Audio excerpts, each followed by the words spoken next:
This is the Creminelli Fine Meats Research Project, brought to you by Kylie Colvin, Erin DeJulis, Bethany O'Neill, Tristan Thomas, and Brooke Vincent Lewis. Creminelli Fine Meats is an artisan salami producer located in Salt Lake City, Utah, that in the past year launched a new product line of premium adult snack trays made with different combinations of salami and cheese pairings. Currently, there are 2 chamber trays with meat and cheese only, and recently launched 3 chamber trays that include meat, cheese, and a third item of crackers, breadsticks, or dried cherries. The managers for this research project include 3 members of the Creminelli Fine Meats executive team who have been tasked with determining why a specific 2-chamber snack tray is performing poorly in the market compared to the other 2 snack trays, and if this item should be removed from the product line. The members include the Director of Marketing, the VP of Operations, and the Director of Sales. The first snack tray in the product lineup is the prosciutto and mozzarella. Prosciutto is pork aged 8 months with sea salt and is paired with mozzarella made with cow's milk. This snack tray is the highest grossing in the revenue of the 3. The next is the Felino and Manchego snack tray. Felino is thinly sliced pork salami made with organic garlic and sea salt paired with Manchego cheese, which is sheep's cheese from La Mancha, Spain. This snack tray is the second highest grossing in revenue. The third snack tray is calabrese and smoked provolone. Calabrese is thinly sliced pork salami made with paprika and chili powder, paired with a smoky flavored provolone cheese. This is the lowest grossing in revenue within the 2-chamber trays. Our initial problem statement indicated that we would be gathering information to provide the project managers with enough evidence for the ultimate decision of dropping the lowest performing SKU in the snack tray product line for Creminelli Fine Meats. As stated previously, the lowest performing SKU in the meat and cheese snack trays was the calabrese paired with smoked provolone. Our initial thoughts on why the item was failing compared to others was possibly the spicy nature of the salami, which would only be appealing to a certain audience, thus limiting the revenue possibilities. Our second thought was that the calabrese could be considered a lower-end product, such as pepperoni, while the prosciutto and Felino were a more premium product. Our initial research questions stemmed from the problem at hand for the project managers. Why was the calabrese and smoked provolone tray not performing as well as the prosciutto and mozzarella and the Felino and Manchego? After conducting our interviews and observations, 2 more questions were developed from the responses we received. The majority of respondents from the taste test interview indicated that they would probably not finish 1 tray serving in a single sitting, thus requesting a resealable tray in order to save the contents for a later time. Second was in regards to the 3-item tray currently being developed by Creminelli. We asked respondents about the preferred contents of that 3rd chamber. Would they prefer crackers, cherries, or a small breadstick, referred to as grissini? From what we developed, the question of how much more would the consumer be willing to pay for that 3rd item. In our interview, one of the questions involved tasting the actual product. After opening the snack tray, we asked each interviewee to try each individual pairing separately and rank them from 1 to 3 in their preferred combinations. Because of the differences in the flavor of smoked salami, we asked additional questions based on preferred tastes. The interviewee was asked if they preferred either a salty meat, which means that they would prefer the prosciutto, or if they liked the salami to be spicy, which means they would prefer the calabrese. What we found during the interview was surprising. The chart on the screen here is a summary of our rankings of 1 to 3 for the snack trays. The results showed that the calabrese provolone was ranked almost as high as both the prosciutto mozzarella and the Felino Manchego, even though according to sales volumes, the calabrese provolone falls significantly short of the other 2. What's also shown here is that among female respondents, calabrese provolone ranked the lowest. Our observation took place in office break rooms and school lunchrooms during the noon hour. The trays were placed on the lunch tables and opened to encourage consumption. Out of 162 people that were observed in these rooms, only 49 tried the product. The tasters were roughly split in the middle between male and female. Of these 49 people, only 17 returned to try more product. It was observed that more males than females were among those 17. Here we can see that the prosciutto and mozzarella had just as many tasters as the calabrese and smoked provolone. But just as with the interview, we saw more males than females preferred the calabrese smoked provolone. Further research would be needed to determine if males prefer a more spicy flavor than females, or if females prefer to taste flavors they're more familiar with, thus the higher numbers in the prosciutto and mozzarella. The findings from the observation and the interview phase backed up a lot of our initial theories about the managerial questions. However, they also presented an issue that was not currently on the company's radar, the snack tray packaging. Many of our interviewees commented on the desire for a resealable package. So in addition to the initial research questions, we decided to add in another regarding the possibilities of a resealable tray.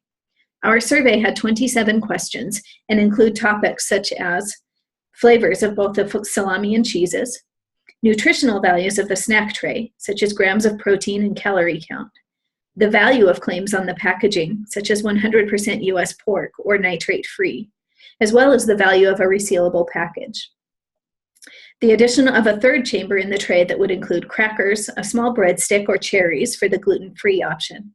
And finally, the price of both the 2-item meat and cheese trays and the 3-item trays. The opening question for our survey was a filter question to identify individuals that consume both meat and cheeses and filtering out those who did not. We determined the answers given by respondents that did not consume meats and cheeses would skew the results of the survey. We had a total of 207 respondents begin the survey. Out of 207, 153 answered yes to our filter question and continued with the survey. About 1/4 of the respondents answered no, ending the survey. The average time it took to complete the entire survey was about 6 minutes in length. We did have 10 responders end the survey after question 3. The question asked if they had previously heard of Creminelli prior to taking the survey. We're unclear as to why those 10 responders did not continue with the survey, or if they returned at a later time to complete. To identify brand awareness, we asked if people had heard about Creminelli prior to the survey. Only 20 out of the 149 responders had heard of the brand prior to taking the survey. While this does not identify an area of improvement, it also indicates that more responders would not be affected by brand biases given pure, honest answers to the questions. In addition, to further assess why the Calabrese smoked provolone is underperforming, it might be wise to try another survey with only respondents that know of the brand and have tasted the meats and cheese prior to the survey. To gauge the responders' willingness to purchase each of the snack tray options, we showed them pictures of each of the pairings and asked them to rate their willingness to purchase on a scale of 1 to 5. If the responder selected a 1, they had no interest in purchasing. If they selected a 5, they were highly interested in purchasing. Here we see the results of the question in this graph. Looking at the blue and orange lines, we see that the Calabrese smoked provolone and Foligno Manchego spiked at a ranking of 3, while prosciutto mozzarella spiked at a rating of a 3 and 5. These results indicate that many of the respondents, who most have never even seen these products in person nor tasted them, are mildly to highly interested in trying them. 73% of responders ranked the Calabrese provolone a 3 or higher. 64% ranked the Foligno Manchego a 3 or higher, and 62% ranked the prosciutto mozzarella a 3 or higher. After respondents were asked about their willingness to purchase the snack trays, we wanted to know if they had actually tried or even heard of the individual components previously. Here we asked the respondents if they have tried the specific types of cheeses, smoked provolone, manchego, or mozzarella. We also gave them the option of choosing none or not sure.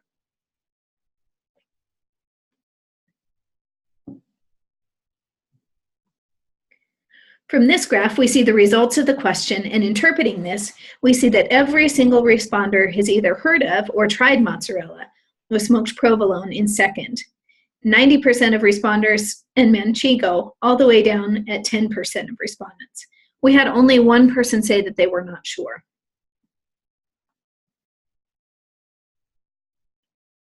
Next, we asked respondents about the individual meat flavors.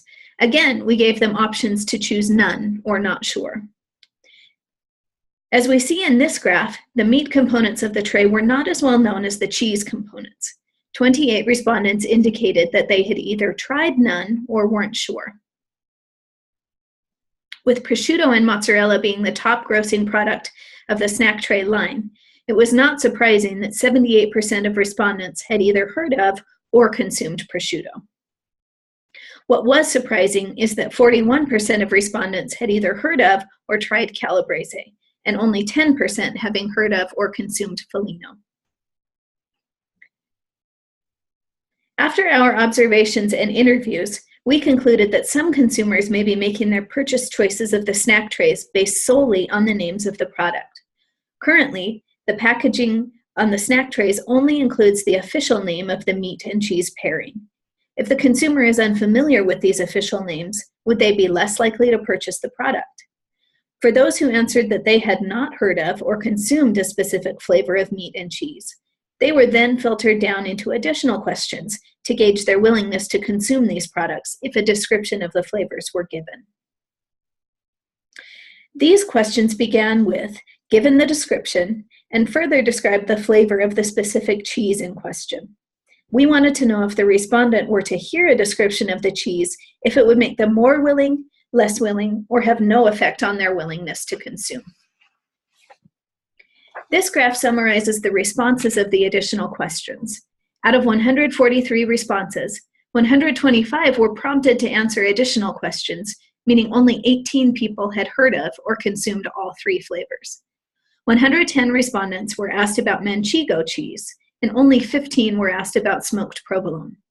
We can see from the blue line that the description of manchego cheese, milk cheese from La Mancha, Spain, made 43% responders more willing to try manchego cheese.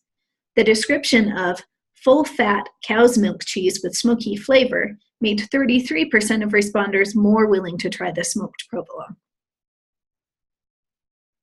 As we can see in the number of respondents that were asked additional questions about specific salami flavors, not many people are familiar with the different types of products available compared to cheese. 90% of respondents were asked about Foligno, over half were asked about calabrese, and 20% were asked about prosciutto. The blue line on this graph shows that of those 128 responders, 3/4 said they would be more willing to try Foligno, and after given the description of thinly sliced pork made with sea salt and organic garlic.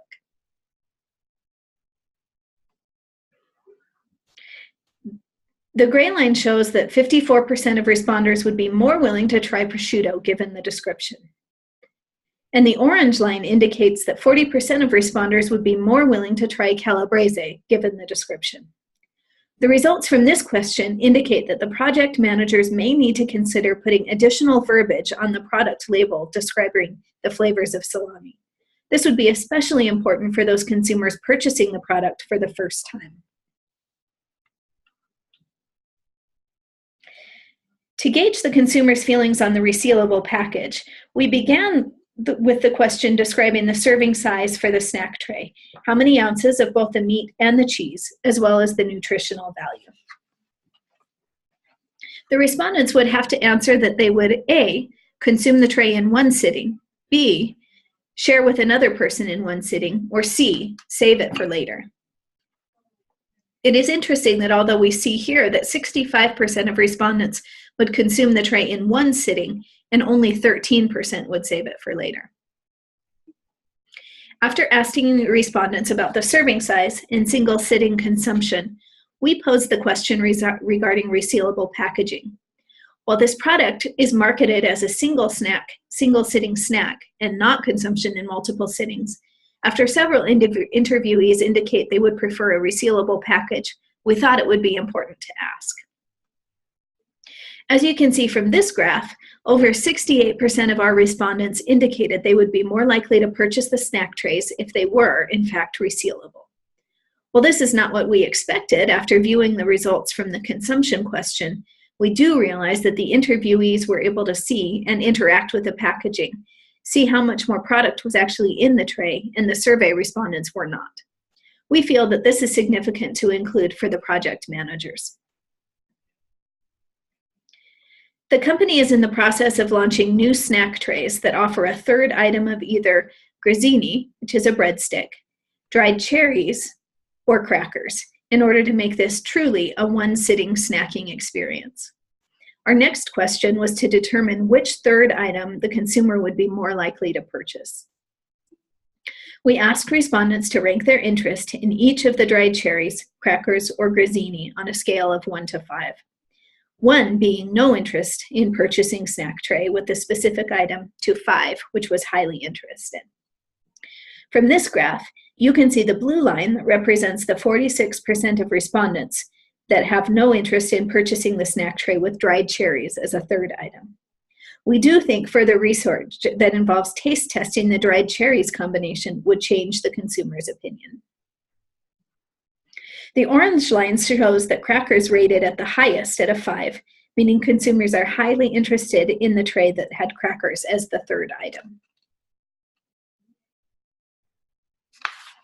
The gray line representing the breadstick shows a spike at 3, meaning consumers are only mildly interested in it. For our experiment, we wanted to assess the price sensitivity of consumers when adding a third item to the trays. Each respondent was asked the question, suppose you were all set to buy a 2-item tray and then you see the 3-item tray. The 3-item tray costs X amount more than the 2-item tray. Which one are you more likely to purchase?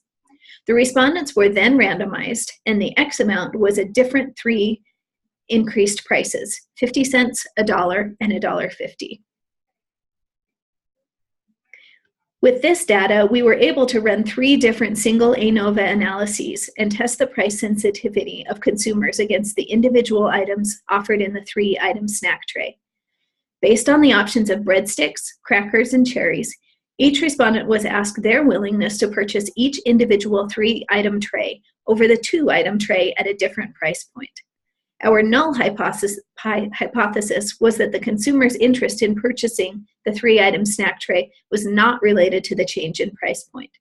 The alternative hypothesis was that the price does affect the consumer's interest in purchasing the 3-item tray. We chose a significance level of 0.05. After analyzing the results for the grazzini breadstick option, we calculated a p-value of 0.00021. When compared to our significant level of 0.05, it is statistically significant. The result is to reject the null hypothesis and conclude that consumers' interest to purchase the 3-item tray that includes the breadsticks is greatly affected by price. Project managers for Creminelli will need to assess the price point for this item as to price not too high, that it will affect purchase decisions negatively. Our analysis of the results for the question regarding dried cherries produced a p-value of 0.572. When compared to our significance value of 0.05, it is not statistically significant. Our conclusion is to reject the null hypothesis and determine that the price has no effect on the consumer's interest to purchase the 3-item tray that included dried cherries. What we can conclude from these questions is that the dried cherries is rated among the least among the 3 options for a 3-item tray. The project managers at Creminelli may need to conduct further research to determine the interest level in dried cherries specifically, or another type of fruit offering in the gluten-free option. While we did not conclude that respondents were price sensitive to breadsticks and were not in favor of dried cherries, we found respondents were very interested in crackers for the third item at every price point.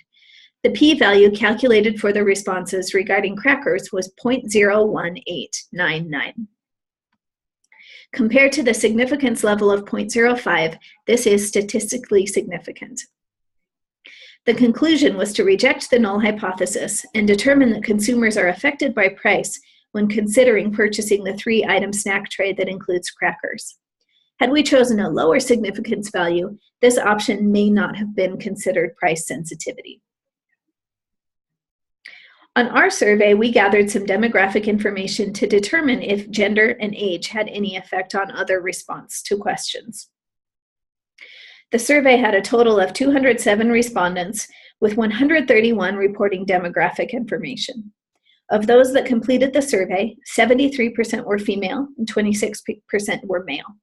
This may explain some of the price sensitivity to the options of the 3-item trays. Studies have shown that in 80% of households, women are the primary shopper for consumed packaged goods. The ratio of women to men in this survey are indicative to the current household shopper situation. The project managers for Criminelli will have an accurate portrayal of what is happening currently in the marketplace and be able to base their decisions accordingly. The average age for total respondents was 40 years, with the youngest respondent being 21 years old and the oldest respondent being over the age of 70. The graph shows that our income demographic was a much higher of a household income level than the national median household income of $59,000. More analysis should be done to determine if the product itself eliminated some of the 207 initial respondents. While the income shows that respondents possibly have a larger than average disposable income, it should be noted that there was still price sensitivity for the 3-item snack trays. Returning to the goal of the project, we will conclude if we have answered our initial research questions. From the data collected regarding knowledge of salami and cheese, we would have guessed that the Felino and Manchego tray would be the least performing of the 3 trays currently in the marketplace. Both the Felino and Manchego were ranked as the least known among the 3 meat and cheese offerings.